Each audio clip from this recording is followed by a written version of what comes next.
Guys, जब ये bridge बनने लग रहा था तो पूरा होने के करीब ये टूट गया था और इस पे 100 से ज़्यादा वर्कर काम कर रहे थे उस टाइम पे, और वो सारे के सारे पानी में डूब के इसके मलबे के नीचे दब के मर गए थे।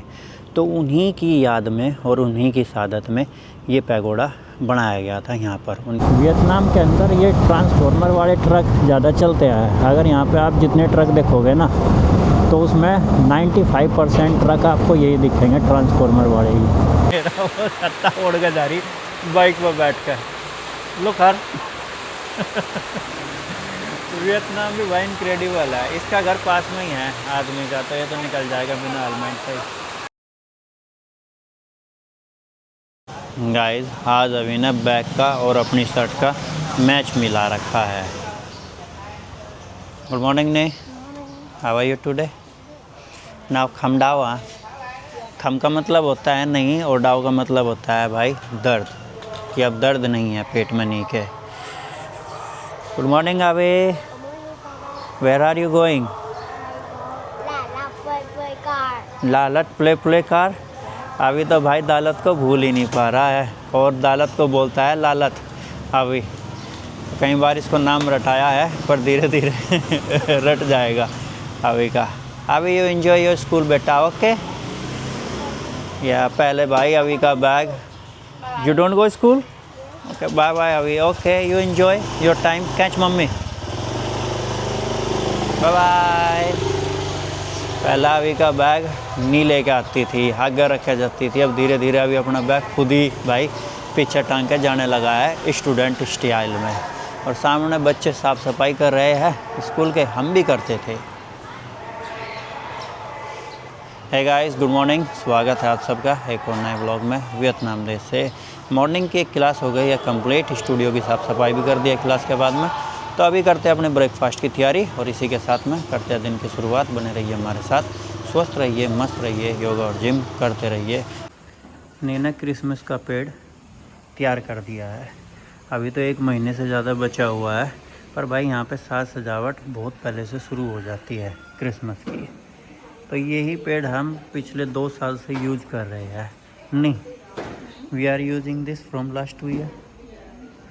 तो इस बार भी हम इसी को यूज़ करेंगे भाई। और हम ये पेड़ ही रखते हैं, इससे ज़्यादा हम कुछ करते भी नहीं हैं। इसके ऊपर भाई वो जो लाइट की झालर सी होती है वो लगा देंगे और इसको वहाँ पे रख देंगे। Where you want to keep here? हाँ, अच्छा यहाँ रख देंगे भाई। उस साइड गणेश जी हो गए तो इसको यहाँ पे रख देंगे, गणेश जी के सामने नहीं रखेंगे। और लाइट वगैरह लगा देंगे इस पर, वो जलती रहेगी लाइट वगैरह। तो भाई अभी क्लास कंप्लीट हुई है, योगा स्ट्रेच की क्लास थी।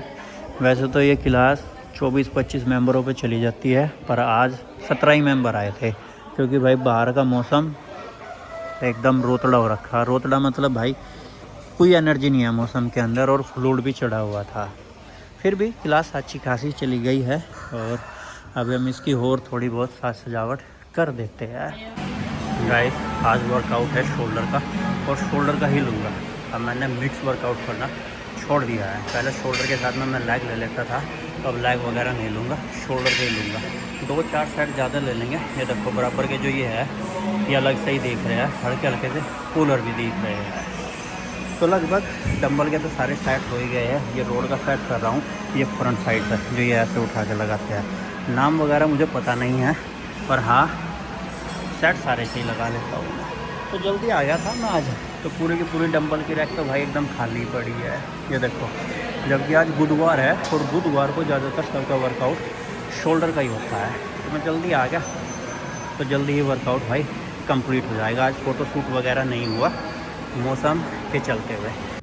आज नी ने मेरे लिए इंडियन रेस्टोरेंट से फूड ऑर्डर कर दिया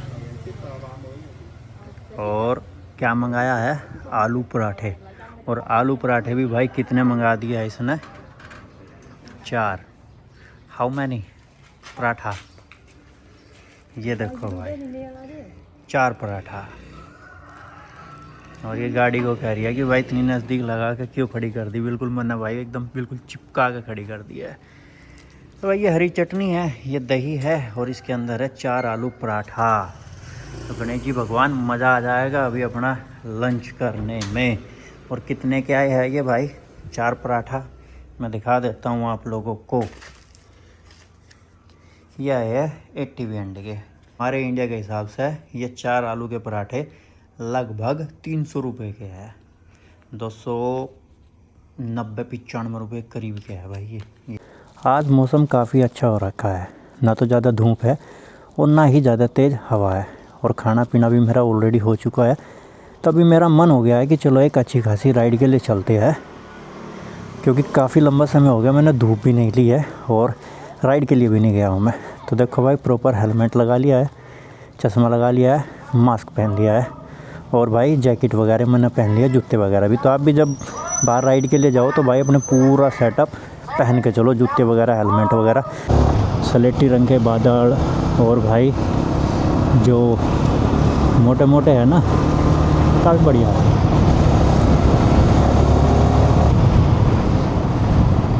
ज़्यादा तेज़ नहीं चलाऊंगा आज मैं बाइक को, 100 से नीचे स्पीड रखूँगा, क्योंकि भाई ज़्यादा धूप लेनी है मुझे।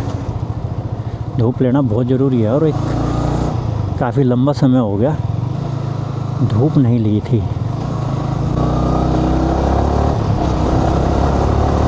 अगर ये इसको पार्क को यहाँ पे अच्छे से मेंटेन करके रखे तो कितना सुंदर रहेगा। ये गली भी हाई टाइड की वजह से ये सारी की सारी सड़क टूट फूट गई है। ये वाली देखो कितने बड़े बड़े गड्ढे हो गए हैं इसके अंदर। पार्क को भी अच्छे से मेंटेन नहीं करके रखा है इन्होंने यहाँ पर। मैं समझता हूँ कि जो पार्क वार्क हो गया है, जो सोसाइटियों के बीच में ऐसे पार्क होते हैं, उनकी रेस्पॉन्सिबिलिटी तो वहाँ पे जो घर है उनको ही लेनी चाहिए। हर चीज़ भी गवर्नमेंट के ऊपर नहीं छोड़नी चाहिए। अब 2 रास्ते हैं, या तो मैं सीधा यहाँ से ही क्रॉस कर लूँ या फिर मैं ब्रिज के नीचे से, जो फ्लाईओवर है उसके नीचे से आऊँ। तो रूल रेगुलेशन नहीं तोड़ते हैं, फ्लाईओवर के नीचे से ही टर्न करेंगे, क्योंकि मेन हाईवे है और यहाँ पे ज़्यादातर पुलिस भी खड़ी रहती है।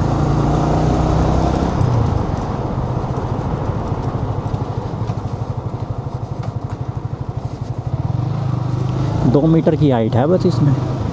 कार तो निकल जाएगी, पर जो ये DCM वगैरह होती है वो नहीं निकल पाएगी यहाँ से। ये हो गई है यूनिवर्सिटी, डिग्री कॉलेज है ये मेडिकल का, और इसी की बराबर में है पुलिस ट्रेनिंग सेंटर। तो भाई फाइनली हम हाईवे पे आ गए हैं और सामने का नज़ारा काफ़ी अच्छा है, खासकर ब्रिज का। एम्बुलेंस आ रही है। वियतनाम के अंदर ये ट्रांसफार्मर वाले ट्रक ज़्यादा चलते हैं। अगर यहाँ पे आप जितने ट्रक देखोगे ना, तो उसमें 95% ट्रक आपको यही दिखेंगे, ट्रांसफार्मर वाले ही, बड़े बड़े जो आगे से निकले हुए होते हैं।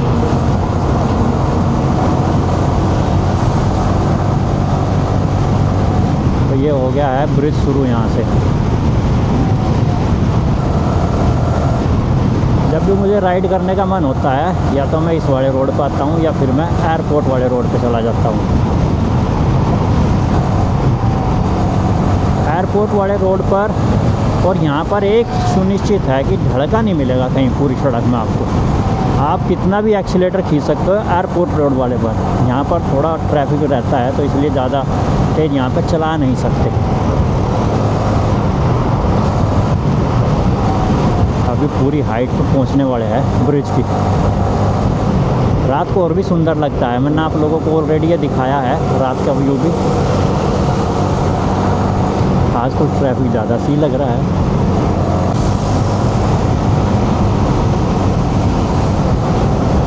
ये राइट साइड में जितनी बिल्डिंगें नज़र आ रही है, ये यहाँ का छोटा सा इंडस्ट्रियल एरिया हो गया है, जहाँ पे मेडिसिन वगैरह बनती है और जो ये कुत्ते, बिल्ली, सूअर वगैरह हो गए, उनका फूड बनता है यहाँ पर। यहाँ से दूसरी केबल शुरू हो गई है और अभी यहाँ से सामने देखो आप, ऐसा लग रहा है कि जैसा हम कितने ज़बरदस्त जंगल से होके गुजरेंगे। कितनी ग्रीनरी है सामने। गाइस आप लोग कमेंट करके बताना कि एक छोटी बाइक राइड दूसरी सिटी की प्लान की जाएगी। अगर आप बोलोगे कि हाँ कर लो प्लान, तो ही प्लान की जाएगी।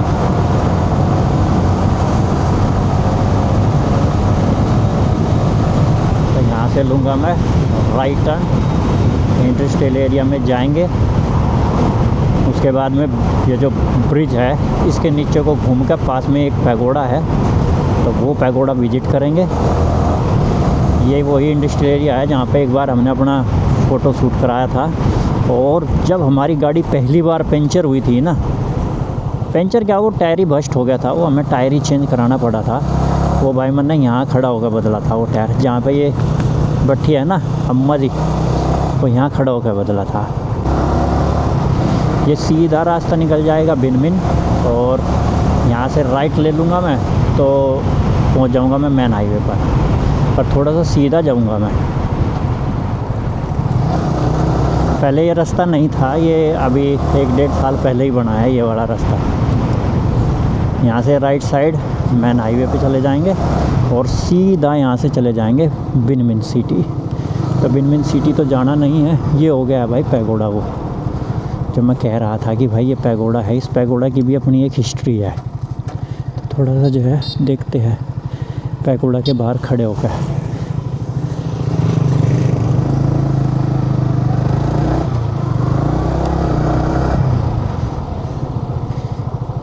गाइस, जब ये ब्रिज बनने लग रहा था तो पूरा होने के करीब ये टूट गया था, और इस पे 100 से ज़्यादा वर्कर काम कर रहे थे उस टाइम पे, और वो सारे के सारे पानी में डूब के इसके मलबे के नीचे दब के मर गए थे। तो उन्हीं की याद में और उन्हीं की सादत में ये पैगोडा बनाया गया था यहाँ पर, उनकी आत्मा की शांति के लिए। तो डोर देखो भाई कितना ऊंचा है ये, और सामने चाइनीज़ में कुछ लिखा हुआ है, पर आप देखो येलो कलर के बीच में स्वास्तिक भी बना हुआ है। तो चलो धीरे धीरे अंदर चलते हैं। आज पहली बार आया हूँ मैं इस पैगोडा में। विजिट तो मैं काफ़ी दिन से करना चाह रहा था इसको, पर समय ही नहीं लगता था। तो आज जैसे ही समय लगा तो आज मैं यहाँ पे आ गया हूँ। जैसा वियतनाम में स्ट्रक्चर होता है पैगोडा का, इसका भी सेम वैसा ही स्ट्रक्चर है। जैसे ही अंदर घुसते हैं तो ये देखो भाई कितनी ऊँची मूर्ति है इनकी, लाफिंग बुद्धा की। जैसे हमारे वहाँ कुबेर जी है ना, तो वैसे ही वियतनाम में ये है। ये भी इनको धन का देवता मानते हैं, जैसे हमारे वहाँ उनको धन का देवता मानते हैं कुबेर जी को। इस साइड एक छोटा सा पैगोडा बना हुआ है, और सामने हो गई है यहाँ पर ये इनकी देवी माता जी, और देवी माता जी बनी हुई है ड्रैगन के ऊपर। इस साइड से सीढ़ियाँ जा रखी है, और ऊपर भी मोनेस्ट्री हो गई है, और ये हो गई है सामने मेन मोनेस्ट्री। मेन मोनेस्ट्री के सामने भी एक छोटा सा लाफिंग बुद्धा बना हुआ है। इधर हो गए हैं इनके जो लेक्चर वगैरह चलते हैं, जो भाई धार्मिक पाठ वगैरह चलते हैं, वो इस वाले रूम में चलते हैं। यहाँ से हो गई है भाई पूजा पाठ शुरू, क्योंकि यहाँ पे पूजा पाठ होती है अगरबत्ती से। तो यहाँ से आप पूजा कर सकते हो अगरबत्ती लगाकर। मेन मोनेस्ट्री के दोनों साइड हो गए है ड्रैगन, इस साइड भी और इस साइड भी। ये हो गए हैं हमारे बुद्धा जी। और हर मोनेस्ट्री में, हर पैगोडा में यहाँ पे आपको पीपल का पेड़ ज़रूर मिलेगा, और जहाँ पीपल का पेड़ मिलेगा वहीं मिलेंगे बुद्धा जी। तो ये रहे बुद्धा जी। ये देखो काफ़ी बड़ा पैगोडा है ये। वैसे तो रोड से तो ऐसा लगता है कि भाई छोटा सा है, पर जैसे ही मैं यहाँ पे आया हूँ तो भाई बहुत बड़ा है। और यहाँ से हो गई भाई इसका एंट्रेंस। तो मैं जूते निकाल देता हूँ। ये हो गया लाफिंग बुद्धा जी, कुबेर भगवान जी बोल लेंगे इनको हम, प्रणाम करते हैं। और अंदर हो गए हैं मेन बुद्धा जी। ये हो गए हैं द्वारपाल बुद्धा जी के, एक ही साइड हो गए भाई, एक ही साइड हो गए हैं। और ये देखो भाई कितनी शांति है यहाँ पर। और मैं अंदर आ रहा हूँ तो एक अलग प्रकार की ठंड सी लग रही है मुझे यहाँ पर। उधर भी द्वारपाल हो गए हैं, उधर भी द्वारपाल हो गए हैं, और मैन हो गया बुद्धा जी। ओम बुद्धम शरणम गच्छामि। ये हो गया इधर ढोल। जब ये पूजा पाठ करते हैं, आरती वगैरह करते हैं, तो ये ढोल वगैरह बजाते हैं।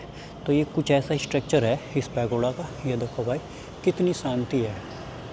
ये लकड़ी के बनाए हुए हैं, ये जो पिलर से लगे हुए हैं ऊपर, ये लकड़ी के है। तो ये हो गई है मेन मोनेस्ट्री। और भाई घंटी भी लटकी हुई है, ये देखो भाई, एक छोटी घंटी है, एक बड़ी घंटी है वहाँ पर। काफ़ी बड़ा पैगोडा है, पर मेन मोनेस्ट्री यही है। और वियतनाम के अंदर ऐसा नहीं है कि भाई आप फॉरेनर हो तो आपको कोई रोकेगा मोनेस्ट्री में जाने के लिए, पैगोडा में जाने के लिए। नहीं, यहाँ पे आप जा सकते हो, पर वही है कि भाई हमें यहाँ के जो नियम कायदे हैं वो भी फॉलो करने चाहिए। सिंचाओ, ये तो भाई अपने काम में बड़ी व्यस्त है।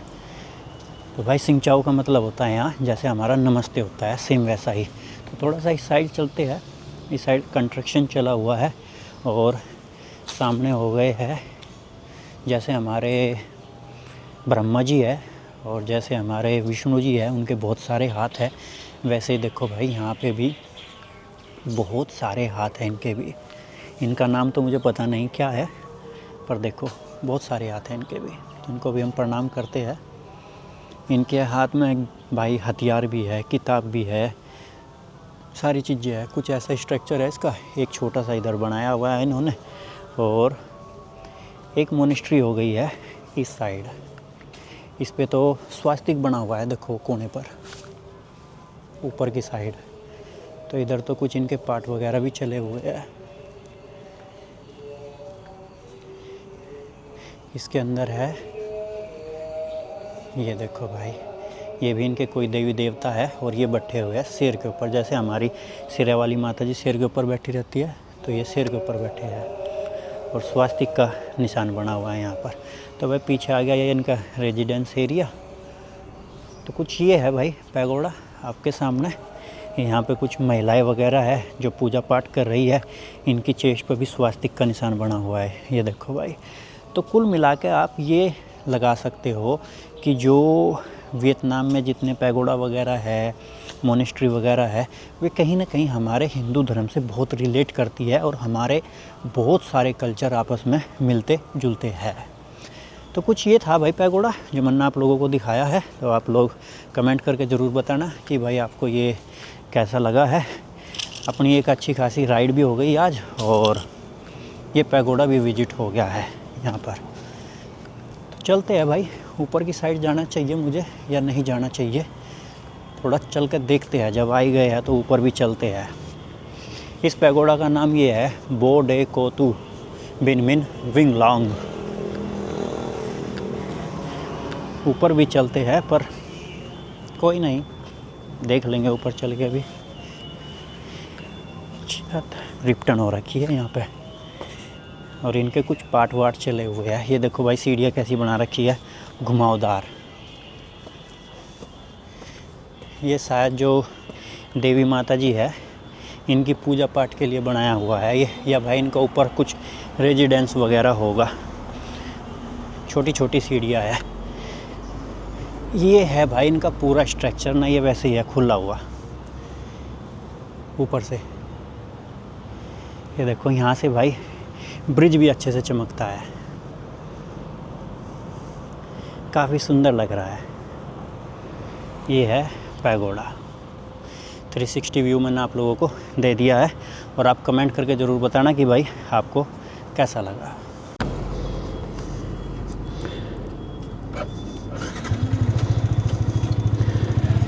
ओम जय श्री गणेशाय नमः।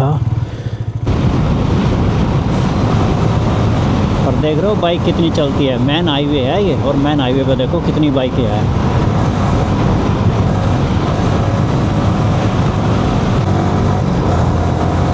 तब दो रास्ते हैं हमारे घर जाने के, या तो मैं इस बड़े रास्ते से निकल जाऊं और या फिर मैं सीधा जाऊं और जहां मैं और अभी गाय देखने के लिए आते थे वहां से निकलूं। पर मैं आज आपको एक बड़ा छोटा सा रास्ता विजिट कराऊंगा यहाँ पर आपको, तो मेरा मन कर रहा है कि वो भी दिखाता हूँ। ये रास्ता है वो छोटा सा, ये देखो भाई कितना बारीक सा रास्ता है ये, और आज मैं इसी से जाऊँगा। यहाँ पे भी इन्होंने डीसीएम खड़ी कर रखी है बराबर में एकदम बिल्कुल। ये रबझाया टाइप नदी होगी है भाई, इसमें भी मछलियाँ मारते रहते हैं। एक टॉमी भी स्क्वाड खड़ा है भाई, काट ना लिए। गाँवों में ऐसे रास्ते बहुत है वियतनाम के अंदर और ये बड़े सुंदर लगता है। देखो दोनों तरफ ग्रीनरी है, केले के पेड़ खड़े हैं, इस साइड झाड़ी वाड़ी उगी हुई है, छोटे छोटे घर हो गए हैं। बहुत है ऐसा कंट्री साइड में वियतनाम में।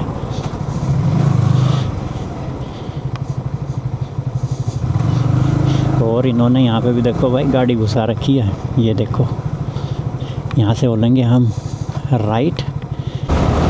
फाइनली पहुँच गए हैं घर। और आप कमेंट करके बताना कि भाई ये छोटी सी राइड आपको कैसी लगी और पैगोडा आप लोगों को कैसा लगा। इसने तो अपना रेनकोट पहन लिया है। अरे यहाँ पे गिर ना जाए क्योंकि इसको पता नहीं है, एकदम बहुत गहरा है। देखो करा ना अपने वही का, पानी में पता नहीं चला, बस बच गई। पिछला पहिया गिरा है। तो उसने भी अपना रेनकोट पहन लिया है। तो भाई यहाँ पे ऐसे रेनकोट पहन लेते हैं और फिर भीगते तो है, पैर वगैरह भीगते हैं पर बाकी सारा बच जाते हैं। तो दोनों दादी अम्मा है, इन्होंने भी पहन लिया है। इसका घर पास में ही है तो इसने हमारा छाता उधार मांग लिया है। कल लेकर आ जाएगी ये छाता वापस। इसके तो हेलमेट की बैंड बज गई आदमी की। ये हेलमेट यहीं रख कर भूल गया भाई, पूरा भीग गया अंदर से। मेरा वो छत्ता उड़ के जा रही बाइक पर बैठ कर। लो खैर वियतनाम भी भाई इनक्रेडिबल है। इसका घर पास में ही है आदमी का, तो ये तो निकल जाएगा बिना हेलमेट से। It will be wash from back side. कह रही नहीं कि भाई तुमने आज गाड़ी ऐसे पार्क कर दी है, पूरी पानी में भीग रही है। तो कोई ना भाई, इसे सही तरीके से खड़ी कर देंगे। Away what is this? So you want to decorate? Okay good boy.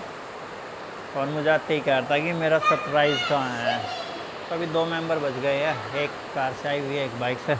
तो भाई अभी निकल जाएंगे धीरे धीरे। अभी what is this? What the name? अभी की देखो भाई फुल मस्ती। तो कपड़े वगैरह चेंज करते हैं, हम भी अपना डिनर करते हैं। गणेश जी भगवान के आशीर्वाद से आज के हमारे सारे कार्य अच्छे से संपन्न हो गए। दोपहर में अभी से प्रॉमिस किया था कि आज बाहर चलेंगे घूमने के लिए, बिग सी हुए गाड़ी वगैरह चलाएंगे, पर मौसम ने एकदम करवट बदल ली तो नहीं जा पाए बाहर। सड़क एकदम लबालब भरी हुई है। आज जो पैगोडा विजिट किया है उस पर कमेंट करके बताओ भाई कैसा लगा आपको वो पैगोडा, और मुझे मोटर राइडिंग ब्लॉग करने चाहिए या नहीं करने चाहिए उस पर भी कमेंट करके बताना। तो मिलते हैं कल फिर एक जानदार शानदार ब्लॉग में। तब तक के लिए आप सबको जय हिंद, जय भारत, वंदे मातरम।